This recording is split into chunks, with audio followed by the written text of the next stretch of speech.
What's up, everybody? It's Wednesday, May 1st. It's a new month, and we're going to talk to you a little more about transplanting tomatoes into their secondary containers. It came from this one, which it does not allow for proper root development because it's too small. And you can see this has a nice height on it. It is ready to be planted into another container. And we've got some information written on the back of this tomato tag. So you want to water them about every 2 weeks. 2 inches per week. And your fertilizer, it looks like 5-10-10. So your first number, which is your nitrogen, is a little bit lower. Now, on flowers, your middle number, which is going to be your potassium, that's going to be the higher number. And we like to use a Miracle-Gro solution. I'm going to show that to you in a little bit. But when you plant these from their secondary containers into the garden, you're going to want to spread these out about every 2 feet or 24 inches. And that's going to allow your indeterminate types, which this is an indeterminate type. We've got red cherries, we've got beefsteaks. They like to sprawl, and they like to climb. And as such, you want to give them a little bit of space, but our tomato cages that we are constructing will allow us to plant them just a little bit closer and encourage more of that vertical growth, okay? So here are some of the Miracle-Gro solutions that we have been using. This one, kind of hard to read because it's got wet, is for flowers. And your nitrogen is 15. It'll be the same as your third number, which is potassium or potash. That's 15. But that middle number, which is phosphorus, is going to be higher. It's 30. So it's 15, 30, 15 for your flowers to encourage good blooms. But for your vegetables, it's going to be a little bit different. On the back of our tag, you saw it was 5-10-10, or you want to go 10-20-20. That first number, which is nitrogen, is going to be a little bit lower, okay? For this Miracle-Gro solution, it's pretty even across the board. They use 18 nitrogen, 18 phosphorus, and 21 potassium. So that third number is just a little bit higher, but it's not much. So this is the time when you transplant to that secondary container, and also when you transplant to the garden here in a few weeks, 2 to 3 weeks, that's when you want to fertilize. It encourages proper root development. It's going to help this tomato plant expand now that has more room and put those roots a little bit deeper.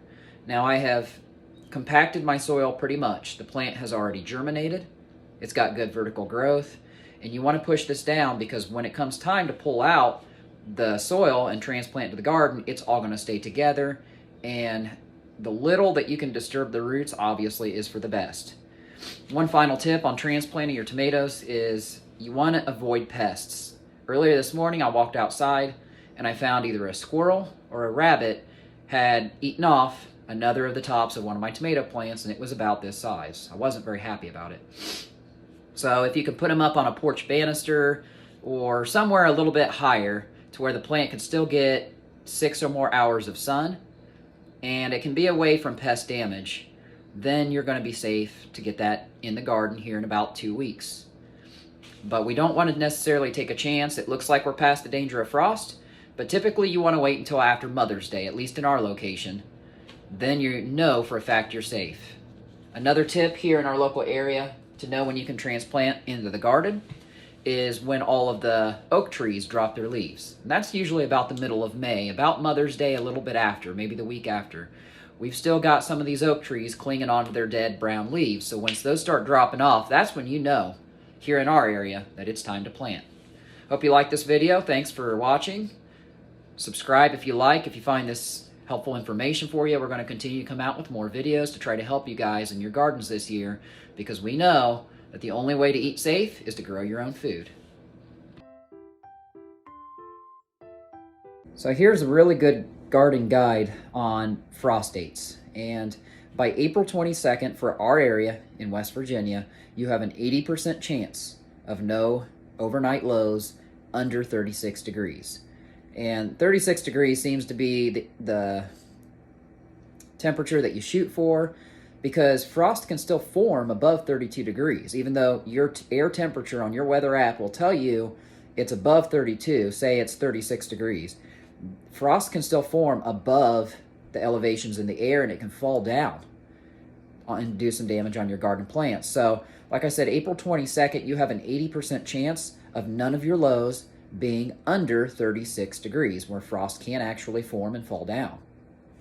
That's too low of a percentage, 80%. You don't want that. But if your weather app right now is telling you for the next 10 days that you are above 36 degrees, it might be okay to get your plants in the ground. And again, I'm speaking for our area in West Virginia, but you can kind of apply it for wherever, just watch the temperatures. Now, May 4th, you go shoot for a little later. That's kind of where you get your 50-50 chance. It's a little bit past April 22nd, and it's May 4th, and we're coming upon that date right now. So, like I said, if your weather app right now, and you're looking at those overnight lows, and they are telling you it's over 36 degrees for all those days, it's probably okay to get stuff planted and transplanted into your garden.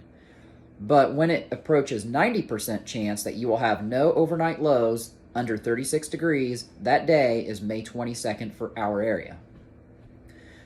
At that point, 90% chance is a really good, it's almost a guarantee that you're not going to get any frost forming and no damage to your plants. So depending on how safe you want to play it, a lot of us, they like to get our crops in the ground a little sooner, get that competitive advantage, and get your crops going with as much of a start as you can, because we're not living in Florida. We're not living in California. Our growing season is limited. We're at the beginning of it, so it's very important right now to look at your temperatures and make sure that you're not getting anything that's 36 degrees or under.